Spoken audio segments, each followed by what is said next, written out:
الصويا صوص الاقتصادي هنعمل هنا البديل بتاع الصويا صوص الاقتصادي، مش هيكلفنا 10 جنيه. مكونات بسيطة جدا، كل اللي محتاجينه كوباية واحدة بس من العسل الأسمر، وده التكلفة الأساسية هتكون في العسل الأسمر بس.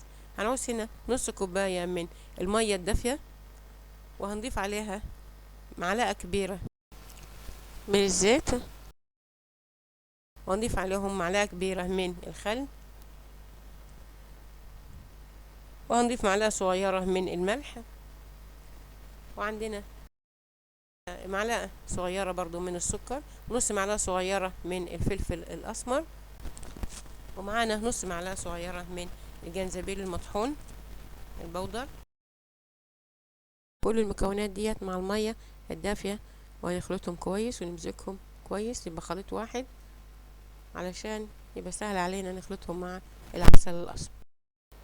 هنجيب هنا أي وعاء أو برطمان هننزل بيه كوباية العسل الأسمر فيه علشان نخلط المكونات كلها مع بعض، اللي هي ربع كيلو تقريبا، يعني تكلفتها 10 جنيه، وده التكلفة الأساسية أو المكون الأساسي.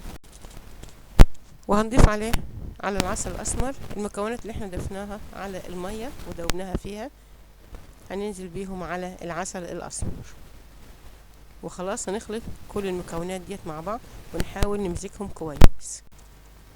وطبعا ما ننساش نصلي على الحبيب المصطفى عليه الصلاة والسلام، عليه أفضل الصلاة وأزكى السلام. طبعا احنا وصفتنا خلصت، يعني خلصنا الوصفة، كانت وصفة سهلة وبسيطة وخفيفة. هناخد الصويا صوص بقى بتاعنا ونحتفظ بيه في برطمان، هنعينه في باب التلاجة عندنا، نحتفظ بيه نستخدمه لأي وصفات ليه. ولو عجبتكم وصفتنا ما تنسوناش بقى باللايك والشير، وتشتركوا معانا وتفعلوا زر الجرس عشان يوصلكم معانا كل جديد بنقدمه. كل لحظة حضراتكم